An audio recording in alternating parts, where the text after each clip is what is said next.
This easy tide pass lies on the R327 route between Mossel Bay and Herbertsdale in the Western Cape and finds its end amongst the green fields on the banks of the Gouritz River. The pass dates back as far as 1850. It's above the national average at 8.5 kilometers and descends a substantial 253 meters, producing an average gradient of 1 in 34 via 13 bends, corners and curves, none of which are very dangerous. The main geographical feature of this pass is its proximity to the Gouritz River, which has a huge drainage area of 45,715 square kilometers. The river flows from the confluence of the Gamka River and Olifants River and is joined by the Groot Rivier before flowing through the Langeberg Mountains and coastal plain. It eventually drains into the sea through the Gouritz River estuary near Gouritsmond. At the point where the pass kisses the banks of the river is one of the few places where the river can be accessed in tranquil mood over a wide floodplain.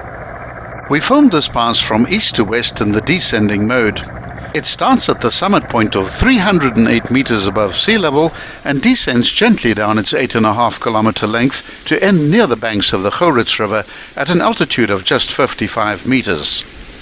With an average gradient of 1 in 34, this pass should present no problems to any vehicle.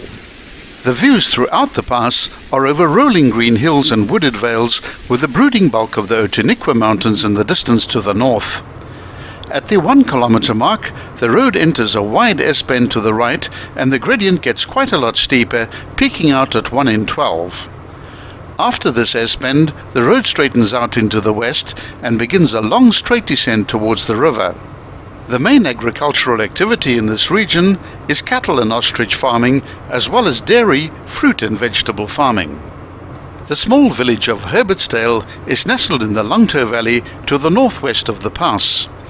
It was established in 1865 on the farm Hemelroot and named after James Benton Herbert, who owned part of this farm. The Du Plessis Pass is just the springboard to many other well-known passes in the area, which offer much more exciting gravel travel. Amongst these are the Klutties Pass and the Jan Miller Pass, which crosses the Gouritz River Gorge high in the mountains.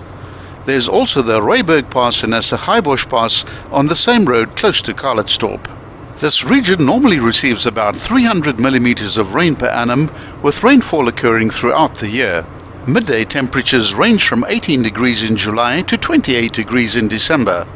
At the 6.7 kilometer point there's a four-way intersection, and immediately after that the Gouritz River is reached. The pass ends just after a horseshoe loop in the river, where there's place to stop and enjoy the sight of the Gouritz as it heads down to the ocean a few kilometers to the south. Here the valley is filled with birdsong, and the power of the Gouritz becomes obvious as the flood levels can be accurately gauged. This is a river of extremes, which can be just a trickle and at other times a raging, surging torrent of brown water that drains from a vast expanse of the Karoo with multiple feeder rivers. Continue for a further 9 kilometers to arrive in the town of Herbertsdale, where you can try some of the fresh produce for sale at the local farm stalls.